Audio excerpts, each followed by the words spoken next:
আসসালামু আলাইকুম ওয়া রাহমাতুল্লাহি ওয়া বারাকাতুহু। আবার লাইভে আসলাম। লাইভটা আসলে ডিসকানেক্ট হয় নাই, কন্টিনিউয়াস ছিল, সমস্যা নাই, আবার চলে আসলাম। তবে আজকে এখন কিন্তু তারিখ পরিবর্তন হয়ে গেছে, আজকে হলো 12 তারিখ, কিছুক্ষণ আগে যে ক্লাসটা ছিল 11 তারিখ। এ মেশিন কস্ট। আর বাংলাদেশের যে প্রান্ত থেকে আমার ভিডিওটা দেখবা অবশ্যই তোমরা আমার এই বিজনেস মেথড গ্রুপে জয়েন করে ফেলো।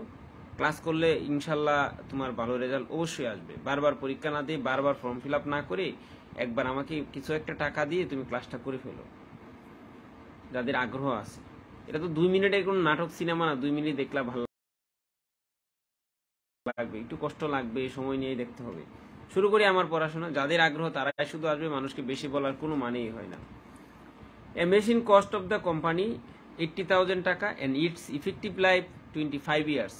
25 বছর মেশিনটা ইউজ করা যাবে। 80,000 টাকা মেশিনটার দাম, ভালো কথা। A sinking fund is created for replacing machine at end of the lifetime শেষে, অর্থাৎ 25 বছর শেষে মেশিনটা আমার আবার একটা নতুন কিনতে হবে, তার জন্য এখন থেকে আমি ফান্ডিং শুরু করব টাকা সংগ্রহ করতে। When its scrap value is realized sum of 5,000 টাকা, তার মানে আমার 25 বছর পরে 75,000 টাকা সংগ্রহ করতে হবে। What amount should be provided every year out of the profit for the sinking fund if accumulated depreciation কত পার্সেন্ট? 11.5%। 11.5% সুদে যদি আমি জমা করি তাহলে আমার কিস্তিটা কত হবে সেটা বের করতে হবে। আশা করি প্রশ্ন পড়ে হয়তো বুঝে গেছো। এবার আমার লাগবে কত টাকা সেটা কিন্তু দেখতে হবে। এই প্রশ্নটা আমি একবার সমাধান করি, দেন আরেকটা প্রশ্নে যাই।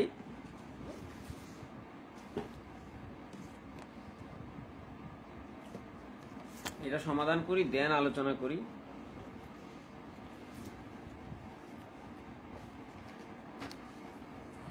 আমাকে বলা হয়েছিল টাকা লাগবে কত?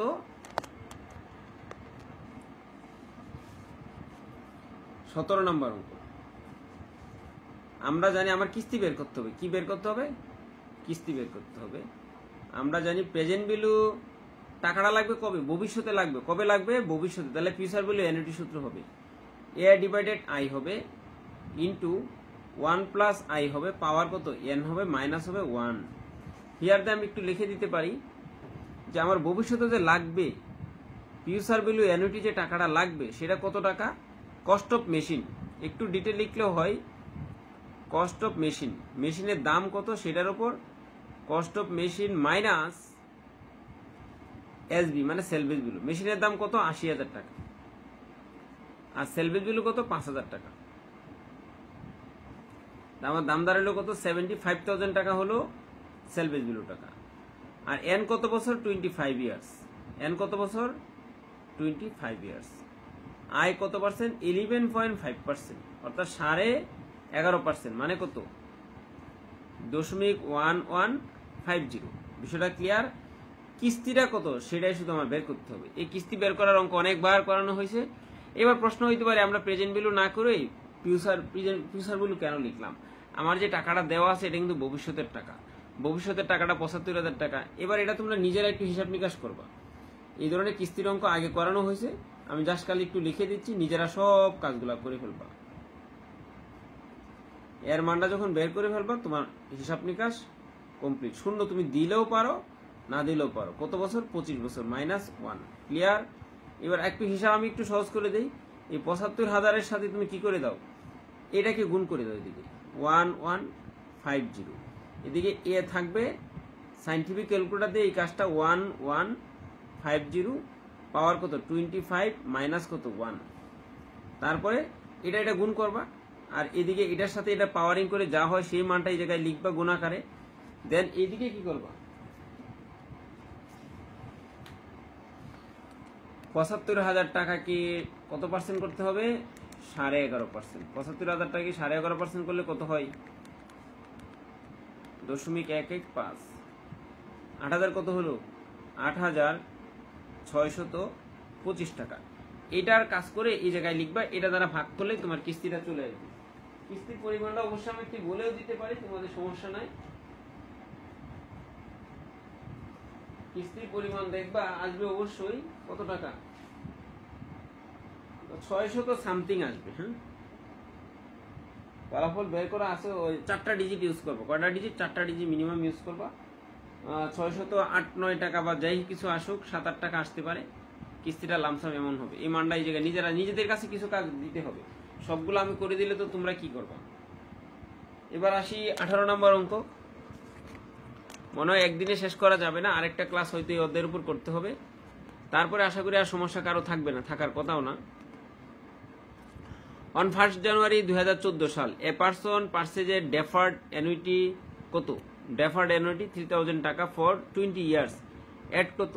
5% PA compound interest. The first payment is the receive 1 January. Deferred মানে অ্যানুইটি, ডেফার্ড অ্যানুইটি মানে অগ্রিম অ্যানুইটি 2021 সাল। And find the amount that will have to pay, মানে কি আমি 1 জানুয়ারি একটা পারচেজ, একটা পেনশন ক্রয় করছি, বলা হলো প্রত্যেক বছরের 20 বছর পর্যন্ত, কয় বছর পর্যন্ত? 20 বছর পর্যন্ত। 20 বছর পর্যন্ত আমি টাকা নিব, প্রত্যেক বছরে 3000 টাকা করে 20 বছর পর্যন্ত টাকাটা আমি নিব। আর ফার্স্ট পেমেন্টটা রিসিভ করবো আমি, এই যে 3000 টাকা করে নিব, কবে নিব? 2021 সালে 1 জানুয়ারি আমি টাকাটা রিসিভ করতে শুরু করব। 1 জানুয়ারি 2021 সালে এই টাকাটা আমি গ্রহণ করতে শুরু করব। তা আমাকে বলছে আমি কি ধরনের প্ল্যান করলে, আমি কত টাকা জমা রাখলে এখন থেকে আমি জমা রাখবো, টাকা গ্রহণ করা শুরু করবো কত সালে? টাকা গ্রহণ করা শুরু করব 2021 সালে এসে। তাহলে আমার এখন কত টাকা রাখতে হবে সেই বিষয়টা কিন্তু এখন প্রশ্ন করা হয়েছে। 2021 সাল থেকে গ্রহণ করা শুরু করব। 20 বছর কিন্তু আমি টাকা নিব, এটা কিন্তু সঠিক কথা। 20 বছর পর্যন্ত আমি টাকা রিসিভ করব, কিন্তু আমার কত টাকা রাখতে হবে সেই প্রশ্নটা কিন্তু বের করতে হবে। তাহলে আমরা আমাদের কাজ করতে হবে কি, এই জায়গায় দুইটা স্টেপে করতে হবে। প্রথমবারে আমার এই যে ভবিষ্যতে, অনাগত ভবিষ্যৎ মানে 20 বছর পর্যন্ত যে আমি টাকাটা প্রত্যেক বছর নিব, সেই টাকাটা প্রেজেন্ট ভ্যালু বের করতে হবে। 20 বছর পর্যন্ত আমি টাকাটা নিব, সেই টাকার কি করতে হবে? প্রেজেন্ট ভ্যালু বের করতে হবে। তার মানে প্রেজেন্ট ভ্যালু প্রত্যেক বছর টাকা নিব, 1 বছর পর পর টাকা নিব। 1 জানুয়ারি ডেফার্ড অ্যানুইটি আমি কিনলাম, তারপরে হচ্ছে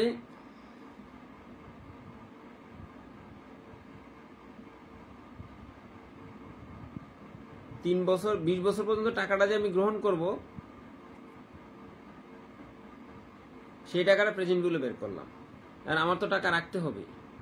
present value of the deferred annuity is 1 জানুয়ারি থেকে এত টাকা, 1 জানুয়ারিতে এত টাকা। Now we have to calculate the present value of the lump some amount.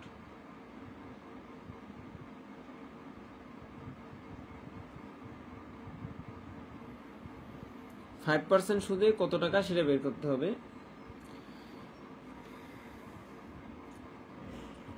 এই অঙ্কটা আমি নেক্সট ক্লাসে আবার দেখব, তারপরে আমি আজকে তোমাদের একটা আইডিয়া দিয়ে দিচ্ছি। প্রথমবারে আমাদের লিখতে হবে কি 18 নম্বর অঙ্ক। উই নো দ্যাট, আমরা জানি, কি জানি,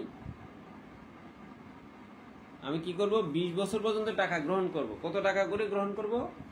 20,000 টাকা করে গ্রহণ করব, না 3000 টাকা করে 20 বছর পর্যন্ত গ্রহণ করব। সেই ক্ষেত্রে আমাদের হচ্ছে প্রত্যেক বছর যে আমি টাকাটা গ্রহণ করব, সেই টাকাটা প্রেজেন্ট ভ্যালু বের করতে হবে। তো প্রেজেন্ট ভ্যালু বের করার জন্য আমাদের প্রত্যেক বছরের শুরুতে আমি কিস্তি গ্রহণ করি, সেই ক্ষেত্রে আমরা প্রেজেন্ট ভ্যালু অ্যানুইটি সমান কি লিখব? A ডিভাইডেড I,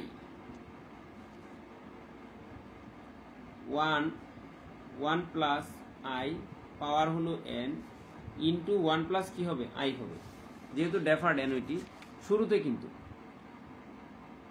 প্রথমবারে এই কিস্তিটা কাউন্ট হবে। ডেফার্ড অ্যানুইটি মানে এটা। তাহলে আমাদের হচ্ছে এই ক্ষেত্রে কিস্তি তো আমাকে বলেই দিয়েছে 3000 টাকা। কত পার্সেন্ট সুদের হার? 5% সুদের হার। 1 প্লাস কত সুদের হার? 5%। কয় বছর? 20 বছর। 1 প্লাস 0.05। এবার আমরা হিসাব নিকাশ করলেই হয়ে যাবে, যাই হিসাব করো টাকা চলে আসবে। 60,000 টাকা হবে এদিকে। 1.05 পাওয়ার কত? 20 দাও, 1.05 দ্বারা এবার হিসাব করবা, টাকাটা চলে আসবে। কত আসছে টাকাটা? তোমরা একটু নিজেরা ক্যালকুলেটর দিয়ে হিসাব করবা। হিসাব করে যে টাকাটা আসবে, সেই টাকাটা হচ্ছে প্রেজেন্ট ভ্যালুর টাকা। অর্থাৎ আজকে যদি আমি টাকাটা রাখি, এটাও আমরা স্টেপ 1 দিয়ে শুরু করতে পারি। এটা হলো স্টেপ কত? 1।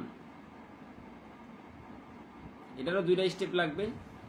আমি যে টাকা রাখলাম 20 বছর পর্যন্ত টাকা রাখি, 20 বছর পর্যন্ত আমি যদি টাকা গ্রহণ করি, আজকে আমার টাকা রাখলে এই ফলাফলটা। এখন প্রশ্ন হলো এত টাকা রাখতে হবে, আমার এখন কত টাকা রাখতে হবে? যত টাকা আসছিল অত টাকা। কিন্তু এই জায়গায় একটা প্রশ্ন হচ্ছে 1 জানুয়ারি 2014 সালে পেনশনটা সে কিনলো, একটা নির্দিষ্ট পরিমাণ টাকা দিয়ে কিনলো। বেসিক্যালি এই যে হিসাবটা না, এটা দিয়ে কিনতে হয়। তাহলে আমি প্রত্যেক বছর এখন থেকে আমি কি করতে পারি, এত টাকা রাখলে প্রত্যেক বছর আমি 3000 করে টাকা পাবো, ভবিষ্যতে আমি নিতে পারবো। এটার ফলাফল করে যে টাকাটা। প্রশ্ন হলো আমি কিন্তু টাকাটা আজকে নিব না, টাকাটা আমি কবে নিব? First payment is to be receive 1 January 2021 সাল থেকে গ্রহণ করা শুরু করব। তার মানে 14 সালের 1 জানুয়ারি আমি পারচেজ করে রাখলাম টাকাটা। আমি যে 3000 করে টাকা নিব, সেই টাকাটা কবে নিব? 21 সাল থেকে নেওয়া শুরু করব। 14 সালে পেনশন কিনছি, 14 সাল থেকে নেওয়া শুরু করলে এই ফলাফলটাই হইতো, এই ফলাফলটা দিয়ে আমার কাজটা হয়ে যেত। কিন্তু আমি টাকা নিব কবে? আরো আমি 7 বছর, অর্থাৎ 14 সাল তো 15 সালে শুরুতে 1 বছর, 15, 16, 17, 18, 19, 20, 21। 15 শুরুতে 1 বছর, 15, 16 অর্থাৎ 15 শুরুতে, তাহলে 15, 16, 17, 18, 19, 20, 21। এই 7 বছরের জন্য কি করতে হবে তাহলে? আমার আবার একটা প্রেজেন্ট ভ্যালু বের করতে হবে। অর্থাৎ আমার এই সবটুকু টাকা রাখতে হবে না, আর কম টাকা রাখলেও হবে।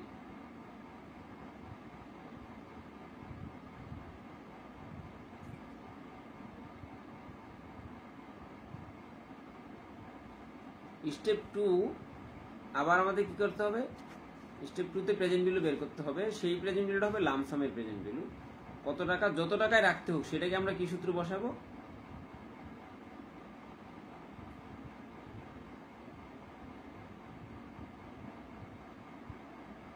মানে প্রেজেন্ট ভ্যালু লিখবো 1 প্লাস আই পাওয়ার এন। এটার ফলাফলে যে টাকাটা হবে সেটা উপরে লিখবা 1.0 কত 5%। কয় বছর? 7 বছর। আশা করি হয়ে যাবে, সমস্যা হবে না। তারপরে এই অঙ্কটা যদি কারো যদি কনফিউশন হয়, কারো যদি সমস্যা হয়, এটা কত সাল? 2015 সাল অ্যাকাউন্টিং ডিপার্টমেন্ট 18 নম্বর অঙ্ক। সেই অঙ্ক নিয়ে নেক্সটে যদি কোনো প্রয়োজন হয় আমি আবার আলোচনা করব। এখন তোমাদের যে প্রসেসটা দেখাচ্ছি সেটা নিয়ে তোমরা একটু লিখে রাখতে পারো।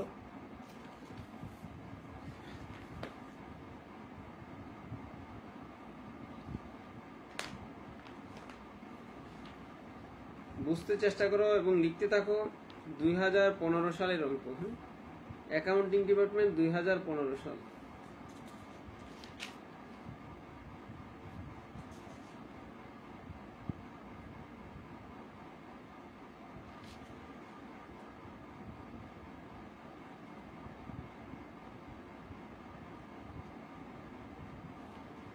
আগে আমি 10টা শেষ করি, নেক্সটে যদি কোনো প্রয়োজন হয়, এটা প্রশ্নের মধ্যে কোনো অসঙ্গতি আছে কিনা আমি একটু দেখবো, দেখার পরে প্রয়োজন এটা নিয়ে আমি আবার আলোচনা করব।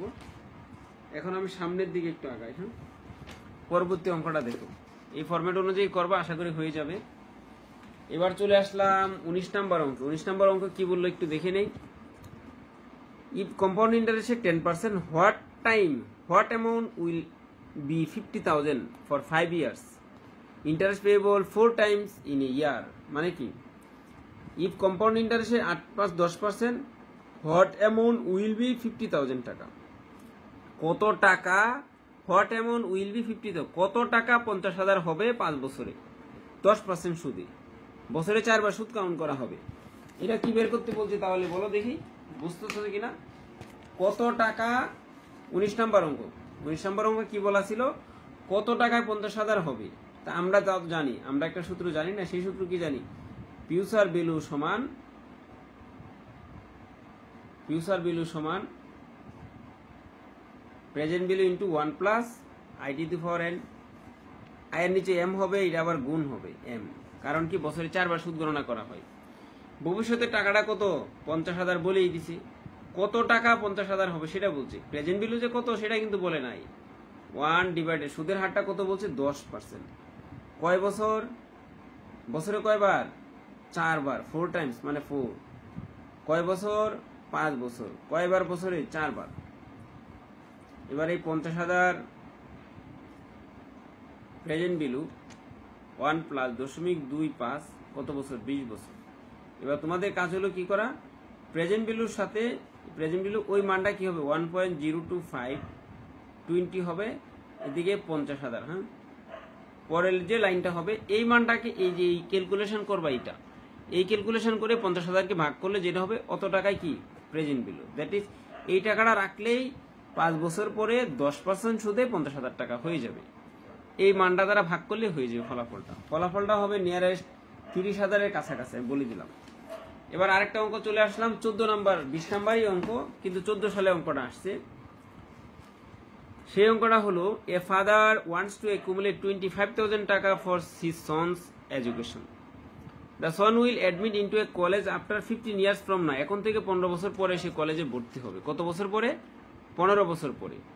If the bank page 12% compound interest quarterly, how much money should be deposit in the bank account his father. তার পিতার ব্যাংকে কত টাকা রাখতে হবে? 15 বছর কন্ডিশন। এইমাত্র যে অঙ্কটা করছে সেম, টাকা লাগবে 25,000, বের করতে হবে প্রেজেন্ট ভ্যালু কোয়ার্টারলি। এখন যে সূত্রটা লিখছি সেম সূত্রটা করে নিজের অ্যাপ্লাই করবো, সেম সূত্র, এই সূত্র বসাইবে। কিন্তু বের করতে হবে কোন মূল্য? Present value. আয়ের নিচে কিন্তু এম হবে, কারণ কি আয় বছরে 4 বার। 25,000 তো ফিউচার ভ্যালু টাকা আমার দেওয়া আছে, বের করতে হবে কোন টাকাটা? প্রেজেন্ট ভ্যালুর টাকা। বিষয়টা ক্লিয়ার? এটা আমি আর করবো না, এটা তোমরা পারবা আশা করি।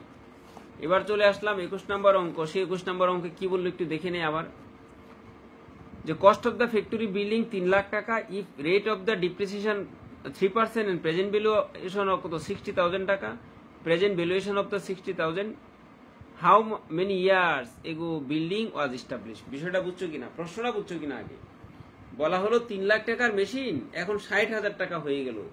প্রত্যেক বছর অবশ্যই বাদ দিতে দিতে বর্তমানে মেশিনের দাম কত আছে? 60,000 টাকা আছে। সে অবশ্যই বাদ দেওয়া হলো 3% করে। বলা হলো এই মেশিনটা তাহলে কত বছর আগে কিনা হলো। বোঝা গেছে কিনা বিষয়টা? মেশিন বুঝতে পারছো কিনা? মেশিনটা কিনা ছিল কত দেয়া? 3 লাখ টাকা দেয়া। তার মানে বিগিনিং ভ্যালু ছিল কত? আমরা জানি আস্তে আস্তে মূল্য কি পেলো? হ্রাস পেল। কত সালে অঙ্কটা আসছিল? সেটাও কিন্তু 14 সালে। কত নাম্বার অঙ্ক? 21 নাম্বার অঙ্ক। প্রশ্ন বুঝায় আসল। তাহলে এই ক্ষেত্রে আমরা কি লিখতে পারি? আমরা present value future value use করতে পারি, অথবা আমরা এটাও লিখতে পারি যে এ ডিভাইডেড, এ বলতে কি বোঝাচ্ছে? ফিউচার ভ্যালু যে অ্যামাউন্টটা, বর্তমান মূল্য একটা লামসাম যে অ্যামাউন্ট, সেটা বোঝাচ্ছে। আমরা এই জায়গায় ফিউচার ভ্যালু দিলে কিন্তু অঙ্কটা হবে, সমস্যা নাই। ভবিষ্যতে একটা মূল্য হ্রাস পেতে পেতে কত টাকা দাঁড়াইলো, সেই ক্ষেত্রে পি মানে পারচেজ প্রাইস বা কস্ট প্রাইস বা প্রেজেন্ট ভ্যালু, যত টাকা আমার ক্যাশ আউট হয়েছিল, 1 মাইনাস আই, আই মানে এই ক্ষেত্রে ডিপ্রিসিয়েশন রেট। এই জায়গায় ভবিষ্যতে কত হলো? 50,000 টাকার জিনিস 3 লাখ টাকার জিনিস 60,000 টাকা হলো। কিনছিলাম কত দিয়ে? 3 লাখ টাকা দিয়ে। প্রত্যেক বছর কত পার্সেন্ট হ্রাস পেল? 0.3%। বের করতে কত বছর পরে? এই এন এর মান কিন্তু হোয়াট, এন এর মান যারা বের করতে পারবে না তোমাদেরকে আর কি বলবো। কতকাল কি পড়াশোনা একটু সিরিয়াসলি করো। 3 লাখ দ্বারা ভাগ করে দাও, সেটা কত 97 এন আছে। এই ক্ষেত্রে কি করতে হবে? 3 লাখ টাকাকে যদি তুমি 60,000 টাকাকে যদি 3 লাখ দ্বারা ভাগ করো, কত আসবে? 2 আসবে। আর এদিকে কত আছে? 0.97, পাওয়ার কত? এন। এই ক্ষেত্রে অবশ্যই লগ ইউজ করতে হবে। লগ ইউজ করবা, তাহলে we can log on both side, take in log on both side. Log নেওয়ার পরে 97, পাওয়ারে কত আছে? এন। তারপরে আমরা কি এন, এন যদি সামনে আনি, লগ 0.97 সমান কত? লগ 2। এন সমান কি হবে? লগ 2 কে লগ 0.97 আমরা লগ দিয়ে লিখি, লগ 0.97। এটা লিখলে আমাদের কি ইয়ারটা চলে আসবে, কত বছর পরে মেশিনটা কিনা হলো, ফলাফল চলে আসবে। নিজেরা একটু হিসাব করতে আশা করি করতে পারবা, সমস্যা তেমন হবে না। লগ ক্যালকুলেটর লগ 2 লিখবা, ভাগ দিবা, এটা লগ 0.97, আনসার চলে আসবে। 50 বছরের উপরে আনসারটা দেখবা কারো হয় কিনা। মোর দেন কত? 50 ইয়ার্স, মোর দেন 50 ইয়ার্স। 50 বছরের বেশি হবে আনসারটা। কত হয় অবশ্যই কমেন্টসে লিখে আমাকে জানাইবা, অঙ্কটা করবা নিজেরা। কিন্তু বিষয়টা বুঝছো কিনা, প্রশ্ন বোঝা কিন্তু একটু ফ্যাক্ট। এক্ষেত্রে আমরা হিয়ার দিয়ে যদি লিখতে যাই, তোমরা যদি সমস্যা হয় এর জায়গায় ফিউচার ভ্যালু লিখে দিবা, পি বলতে প্রেজেন্ট ভ্যালু লিখে, তাও হবে, সমস্যা নাই। এক্ষেত্রে এ বলতে 60,000 টাকা বোঝাচ্ছে, আর পি বলতে 3 লাখ টাকা কস্ট প্রাইস আর কি, প্রাইস মেশিনের দামটা কত, আর আই বলতে কত পার্সেন্ট, 3% ডিপ্রিসিয়েশন রেট যেটা সেটা কত বছর পরে। এন বলতে এনই কিন্তু হোয়াট, এটাই আমার বের করতে হবে। অর্থাৎ কত বছরের মেশিন 3% ডিপ্রিসিয়েশন করে করে আজকে 60,000 টাকা হলো, তাহলে মেশিনটা কত বছর আগে ইস্টাবলিশ করা হলো, তখন আমরা লিখে দেবো যে 50 years ago the machine was establish, মেশিনটা কি করা হলো, সেটেল করা হয়েছিল। এবার দেখি আর কয়টা করানো যায়। তাহলে 22 নম্বর অঙ্কটা কি বললো একটু দেখে নেই, তাহলে মনে হয় এটাও অঙ্ক করানো হয়েছে। একটা মেশিন কিনতে কোম্পানিকে 93,000 টাকা দিতে হয়। মেশিনটি কার্যকরী আয়ুষ্কাল 12 বছর বলে দিছে। ধার্যকৃত মূল্য স্ক্র্যাপ ভ্যালু 3,000 টাকা। তবে মেশিনটি নতুন মেশিন ক্রয়ের জন্য লাভের অংশ থেকে প্রতি বছর কত টাকা কেটে রাখতে হবে, 9% সুদে জমা রাখা হয় সেটা বলছে। এই অঙ্ক অলরেডি ভবিষ্যতে কত লাগবে, 90,000 টাকা লাগবে, কারণ ভাঙ্গার হিসেবে 3,000 টাকা বিক্রি করে পাবো। তো 90,000 টাকা সংগ্রহ করব, 12 বছরে সংগ্রহ করব এবং 9% সুদে সংগ্রহ করব। সিম্পল হিসাব ছিল একটা, যারা অঙ্ক কম বোঝে তারা কিন্তু 90,000কে 12তে ভাগ করলে প্রত্যেক বছর কত টাকা রাখতে বের করতে পারবা। কিন্তু সেটা হবে না, কারণ কি, এই যে আমি 12 বছর পর্যন্ত টাকা জমা দেবো, আমাকে তো 9% সুদ দিবে। প্রথম বছর যদি আমি 10,000 টাকা রাখি 900 টাকা সুদ পাবো, দ্বিতীয় বছর 10,900 উপর আবার সুদ পাবো, আবার 10,000 টাকা রাখবো, তার মানে 20,900 টাকার উপর আবার 9% সুদ পাবো। এইভাবে চক্রবৃদ্ধি আকারে সুদে কিন্তু বাড়বে। অর্থাৎ অ্যানুইটি সূত্র বসিয়ে কিস্তির টাকা বের করলে হয়ে যাবে। এবার প্রশ্ন হলো প্রেজেন্ট ভ্যালু না ফিউচার ভ্যালু, অবশ্যই ফিউচার ভ্যালু, কারণ এই 90,000 টাকা কবের টাকা, ফিউচার ভ্যালুর টাকা। 90,000 টাকা কবের টাকা, ফিউচার ভ্যালুর টাকা। বিষয়টা ক্লিয়ার? এটা আশা করি সমস্যা হবে না, পারবা নিজেরাই। এবার আসো 13 সালে একটা অঙ্ক আসছিল, আবার সেটা দেখি। একটি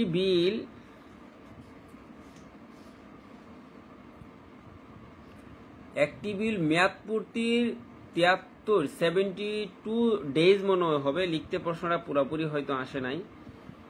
5% হারে বাট্টা করে যদি ব্যাংকে 10 টাকা লাভ হয়, তাহলে বিলটি লিখিত মূল্য কত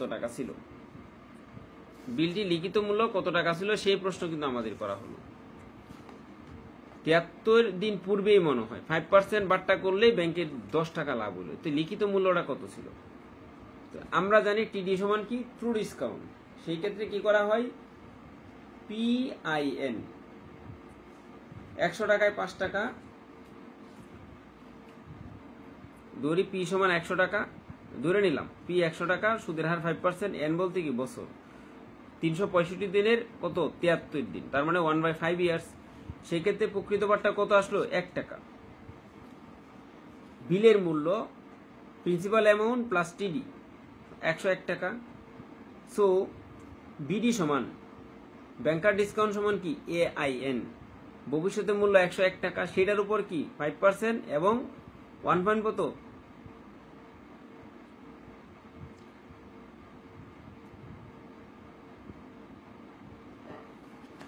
100 কে আমরা কি করব,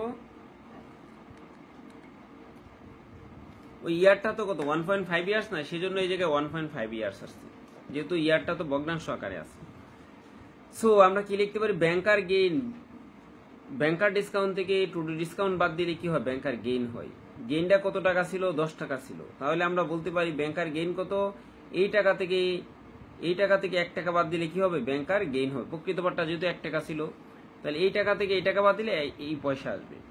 ব্যাংকের গেইন হয়, ব্যাংকার্স গেইন এত টাকা, দেন রিটেন ভ্যালু বা ফেস ভ্যালু অফ দ্য বিল 101 টাকা।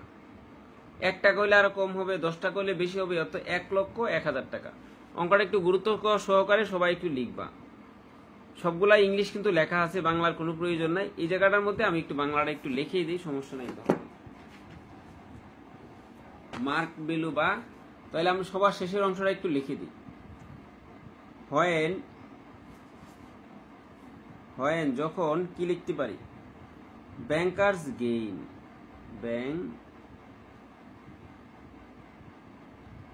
ব্যাংকের গেইন যখন কত হয়, ব্যাংকার্স গেইন না হলে তো ব্যাংকস গেইনই হওয়ারই কথা, এমনই যুক্তি দাঁড়ায়। Banks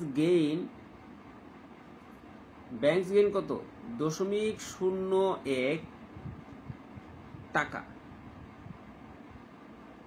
then face value of the bill, face value of বিলের মূল্য, value of bill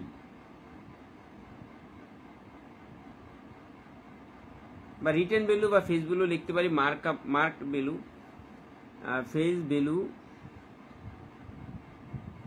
of bill কয় টাকা? 101 টাকা। লাইনটা একটু আরো ছোট্ট করে লিখবা, তাহলে হয়তো সহজ হয়ে যাবে। হোয়েন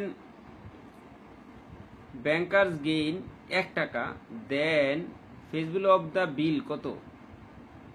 100 কে 0.01 দিয়ে ভাগ করো, এত টাকা। হোয়েন কত টাকা? 10 টাকা, তখন কত হবে? 100 গুণ 10, অবশ্যই বেশি হবে। 0.1 দিয়ে ভাগ করলে আমার ফলাফল আসবে কত? এটা ছিল 100 তে 1 টাকা, 100 টাকা না 101 টাকা, 1,01,000 টাকা। কত টাকা? 1,01,000 টাকা। এটা একটু করতে হবে, অবশ্যই সিরিয়াসলি অঙ্কটা করবা। হ্যাঁ, এই টাইপের অঙ্ক আগে একটা করানো হয়েছিল, মনে হয় এটি সব রিভিশন অঙ্ক। রিভিশন অঙ্ক হচ্ছে 24 নম্বর অঙ্ক রিভিশন করা হলো, নিজেরাই পারবা। চক্রবৃদ্ধি সুদের হার 10% হলে 5 বছরে 30,000 টাকা হয়। সুদ বছরে 3 বার প্রদেয়। চক্রবৃদ্ধি সুদের হার 10% হলে কত টাকা? 5 বছরে সুদে আসলে কত হয়? সুদ বছরে 3 বার প্রদেয় হয়। এটাও সিম্পল হিসাব, আমি একটু লিখে দিই সূত্রটা। ওরা বলছে অঙ্কটা 1997 সালে সেম, আমি আর 97 যাব না, আমি এখনই করে দিব তোমাদের জন্য। দেখো, আমরা জানি এটা আমি আর লিখতে পারবো না। কত টাকা, তার মানে প্রেজেন্ট ভ্যালু বের করতে বলছে। তো এই কত টাকা? 30,000 টাকা হবে। কত টাকা? 5 বছরে 30,000 টাকা হবে। তো ভবিষ্যতের টাকা আমার জানা আছে, 1i ডিভাইডেড কত হবে? m হবে, যেহেতু বছরে একাধিকবার। m গুণ কি হবে? n হবে। ক্লিয়ার? ভবিষ্যতের টাকা কত? 30,000। ভবিষ্যতের টাকা 30,000। 1 প্লাস কত পার্সেন্ট বলছিল? দশমিক কত পার্সেন্ট? 10%। কয় বছর? বছরে কয়বার? 3 বার। কয় বছর? 5 বছর। তাহলে 3 গুণ 5 দেই। জাস্ট খালি হিসাব নিকাশটা তোমাদের কাছে রাখলাম, তোমরা হিসাব নিকাশ করে টাকাটা বের করে নিবা। 3 দ্বারা ভাগ করলে কি হবে? 3 3, অনেকগুলা 0.33 চলে আসতে থাকবে। আমরা 4টা ডিজিট রাখলেও পারি। কয় বছর? 3 5 15। এই ফলাফলটা তোমাদের জন্য রইল। 24 নম্বর অঙ্ক কিন্তু হয়ে গেল। এবার আসো 25 নম্বর অঙ্কে, একটু দেখে নেই আবার। দালান ক্রয়ের জন্য জনাব আমিন একটি দালান ক্রয়ের জন্য 5 লাখ টাকা প্রদান করলেন এবং এখন হতে 3 বছর পর 3 লাখ টাকা প্রদান করবেন বলে রাজি হলেন। সুদের হার 12% এবং বছরে 2 বার যৌগিক সুদ হয়। দালানটির নগদ মূল্য কত? প্রশ্নটা বোঝা গেছে কিনা দেখো, প্রশ্ন বুঝছো কিনা? ফিনান্সে অঙ্কটা এই অধ্যায় থেকে অঙ্ক আসে, কিন্তু যেভাবে সেই জায়গায় একটু ভিন্ন প্রেক্ষাপট, কিন্তু হুবহু ওইভাবে চলে আসে না, একটু ভিন্ন। ম্যাথের মধ্যে যে ফিনান্স অধ্যায়টা ইউজ করা হয় ভিন্ন প্রেক্ষাপটে। অর্থাৎ দালান করার জন্য আমি আজকে দিব কয় লাখ? 5 লাখ টাকা। 3 বছর পরে 3 লাখ টাকা। এখন হতে 3 বছর পর 3 লাখ টাকা আমি দিব। যদি সুদের হার 12% হয়, বছরে 2 বার সুদ গণনা করা হয়, তাহলে নগদ মূল্যটা কত? দালানটার ক্যাশ ভ্যালু কত? জনাব আমিন একটি দালান ক্রয়ের জন্য 5 লাখ টাকা প্রদান করলেন, তারপর ডাউন পেমেন্ট এত লাখ টাকা। তো আমরা জানি যত টাকা জিনিসের দাম অত টাকাই তো পেড করি, কিন্তু পেডটা তো আমি একটু ভবিষ্যতেও করতেছি।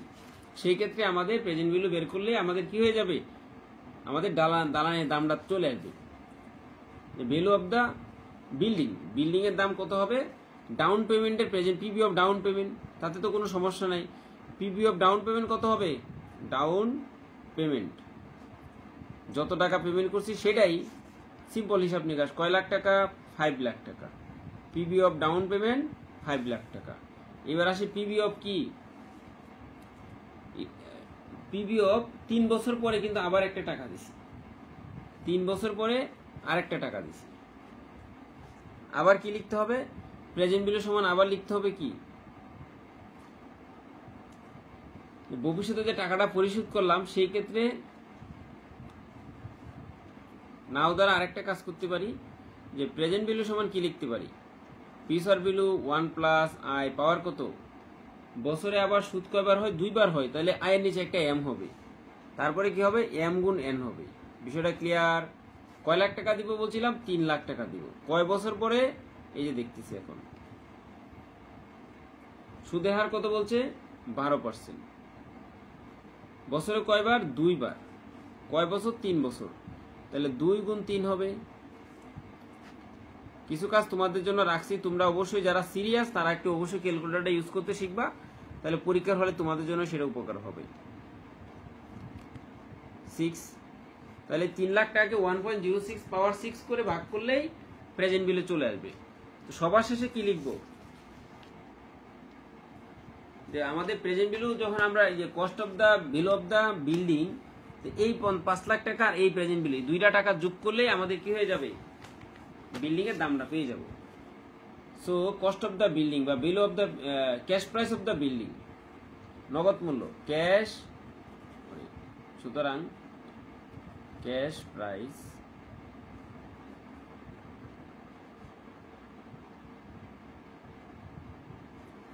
কত টাকা হবে, 5 লাখ টাকা, আর যে টাকাটা তোমাদের জন্য হিসাব করতে বাকি রাখছে সেই টাকাটা যা হবে সেটাই কিন্তু আনসার। ক্লিয়ার? 25 নাম্বার কিন্তু কমপ্লিট হয়ে গেল।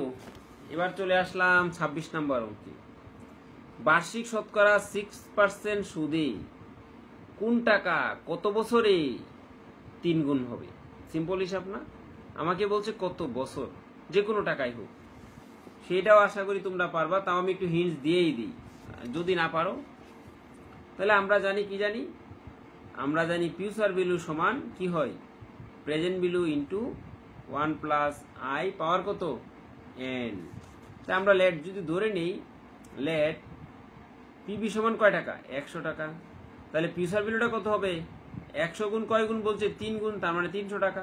সিম্পল হিসাব না? সুদের হার কত বলছে, 6, আই মানে কি 6%, 6% কি হবে, 0.06। এন মানে কত বছর, হোয়াট, সেটাই আমার বের করতে হবে। তাহলে আমি বসায় দিই, মান বসায় দিলেই তো হয়ে যাচ্ছে। 100 কয় বছর, সেটাই তো হোয়াট। 300 কে আমরা 100 দ্বারা ভাগ করি, 1.06 পাওয়ার এন করি, সমান কি হবে, আবার লগ নিয়ে নেই, লগ 3, এদিক কত হবে, আবার লগ নেই, 1.06 পাওয়ার কত, এন। এরপরে আমরা কি করি, এটাকে ডান পক্ষ নিয়ে আসি, টোটালি দেখা যাচ্ছে তো আশা করি না। তাহলে এন লগ 1.06 সমান কত, লগ 3, তারপরে এন মানে কত হবে, লগ 3 ভাগ লগ 1.06, ফলাফল চলে আসবে, যেটা হবে দ্যাট ইজ আনসার। ওকে, যে কোনো পরিমাণ টাকা এত বছর পরে দ্বিগুণ হবে, যে আনসারটা আসবে সেটাই তোমাদের হয়ে যাবে ফলাফল। 27 নম্বর, কার্যকরী সুদ কাকে বলে, ইফেক্টিভ ইন্টারেস্ট, সেটা নিজেরা সূত্রটা শিখে নিবা। 10% সুদে কোনো মূলধন বিনিয়োগ করলে যদি বছরে 4 বার সুদ দিবে হিসাব হয়, কার্যকরী সুদের হার কত, কত টাকা কত বছর, আমার কোনো কিছু দরকার নেই, ইফেক্টিভের সূত্রটা কিছুক্ষণ আগেই বলছি। তাও আমি আবার একটু লিখে দিই তোমাদের সুবিধার জন্য, যেন বারবার লিখলে দেখলে ভিডিওটা তোমাদের আর সমস্যাটা যেন না হয়। কত নাম্বার, 27 নাম্বার অঙ্ক, সেটা কি হলো,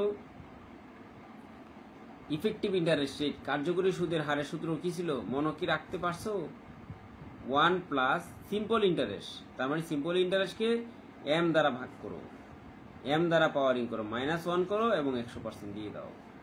তো 1 প্লাস সিম্পল ইন্টারেস্ট কত পার্সেন্ট, 10%। বছরে কয়বার বলছে, 4 বার। এবার তো সেই অঙ্কটাই করানো হলো, নিজ দায়িত্বেই করে নিবা। আল্লাহ হাফেজ। এই অঙ্ক হয়ে গেছে, এটা করানো হয়েছে অলরেডি, অঙ্ক শেষ হয় না এখনো না। তাহলে দেখি আজকে এই অঙ্কটাও দেখি কোন টাইপের অঙ্ক, মনে হয় এটাও পরিচিত অঙ্ক, পারবা মনে হয়, সমস্যা হবে না। আসি তাহলে, a man borrows 6,000 টাকা from another man at the rate of the 6% compound on the condition that will repay the money 8% equal 8 equal installment. What will the size of the installment, installment size কত হবে সেই প্রশ্ন করছি। 8টা সমান কিস্তি দিবে, কয়টা কিস্তি দিবে, 8টা কিস্তি দিবে। এবার প্রশ্ন হলো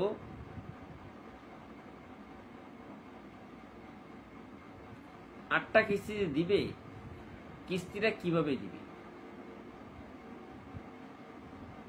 কিস্তি কি এই 6 মাস বা 3 মাস বা প্রতি 1 মাস এমন কিছু বলছে? কিছুই কিন্তু বলে নাই। যেহেতু কোনোটাই বলে নাই, সেই ক্ষেত্রে আমরা কি করব? বাৎসরিক কিস্তি ধরে নিব। বের করতে হবে কি আমার এই জায়গায়? কিস্তি বের করতে হবে। এবার প্রশ্ন হলো, আমি কি বর্তমানের সুদ প্রেজেন্ট ভ্যালু অ্যানুইটি লিখবো না ফিউচার ভ্যালু অ্যানুইটি? যেহেতু বিগিনিং এন্ডিং কিছুই বলে না, তাহলে আমরা এন্ডিং এর সূত্র ইউজ করব। তাহলে আমি ঋণ নিচ্ছি তো বর্তমানে, তাহলে প্রেজেন্ট ভ্যালু অ্যানুইটি সূত্র ইউজ করে আমাদের কিস্তি বের করতে হবে। আশা করি পারবা। পারা যাবে না? অবশ্যই পারা যাবে। 29 নম্বর অঙ্কটা একটু পড়ে নিয়ে আবার দেখি কি বলা হলো। কোনো ব্যক্তি 2 লাখ টাকার একটি বাড়ি খরিদ করে, a man buys a house 2 lakh taka, he pays 50,000 as down payment and make as the agreement amortize the rest of the debit 12% compounded quarterly. আমাকে বলছে কিস্তি কত বের করার জন্য, কিস্তি কত হবে সেটা বের করার জন্য। তো আশা করি সেটাও তো পারবা। 2 লাখ টাকার মেশিন কিনলাম, 50 লাখ টাকা দিয়ে দিলাম, 1.5 লাখ টাকা রইল। তো 1.5 লাখ টাকা আমি পেড করবো, ভবিষ্যতে কত করে পরিশোধ করবো সেই প্রশ্ন। তো কিস্তি বের করা, কয় লাখ টাকার কিস্তি বের করতে হবে? 1.5 লাখ টাকার ভিত্তিতে কিস্তিটা বের করতে হবে। 1.5 লাখ টাকা ক্লিয়ার? পারবা তো? ডাউন পেমেন্ট এত লাখ টাকা, rest of the money 1.5 lakh টাকা। তো রেস্ট অফ দ্য মানির উপর we know that present value annuity সূত্র বসিয়ে বাস কিস্তি বের করে দিব। কত বছর বলছে?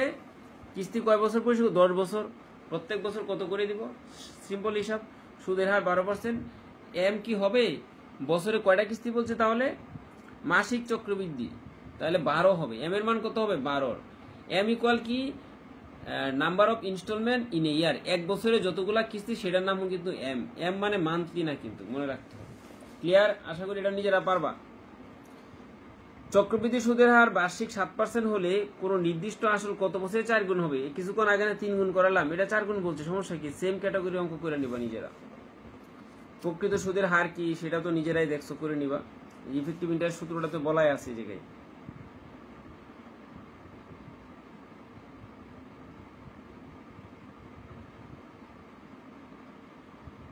(1982) সালে আসছে সেই অঙ্ক আমরা এখন আপাতত দেখতে নাই যাই। আশা করি আর কোনো সমস্যা হবে না তোমাদের। তোমরা বাকি অঙ্কগুলা নিজ দায়িত্বে করে নিবা। তারপরে যদি কারো সমস্যা হয়, অঙ্ক এই জায়গায় আছে কতগুলা দেখছো, 97 না? এই অঙ্কটা আমি আগেই করানো হয়েছে অলরেডি। আর অঙ্ক অনেক, দেখি কয়টা অঙ্ক আছে, আর টোটাল 47টা অঙ্ক আছে। এটা রিডিং করার সুযোগ এখন নাই। কারো যদি সমস্যা হয় আমাকে জানাইবা। এই বইটা যাদের কাছে আছে দেখবা, অঙ্কগুলা সমস্যা হলে আমাকে শুধু নক দিবা। 47টা অঙ্ক, সবগুলা এখন শেষ করা সম্ভব না। তো নতুন কোনো অঙ্ক নয়, সবগুলো অলরেডি করানো কিন্তু হয়ে গেছে। আশা করি পারবা।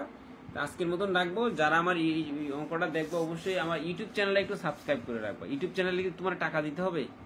টাকা লাগে তোমার? ইউটিউব চ্যানেল যদি সাবস্ক্রাইব করো।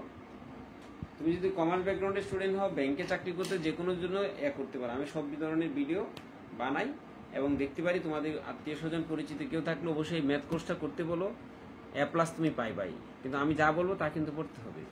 তাহলে আজকের মতন রাখবো। চ্যানেলটা সাবস্ক্রাইব করে সাথে রাখো। আমার একটা ফেসবুক পেজ আছে এবং genuine accounting academy YouTube channel আছে। দুইটাই তোমাদের আমাদের সাথে থাকবা। সাবস্ক্রাইব করে রাখবা, লাইক বাটন ক্লিক করবা, কমেন্টস করবা, শেয়ার করবা। আল্লাহ হাফিজ। তাহলে আজকের মতন রাখলাম।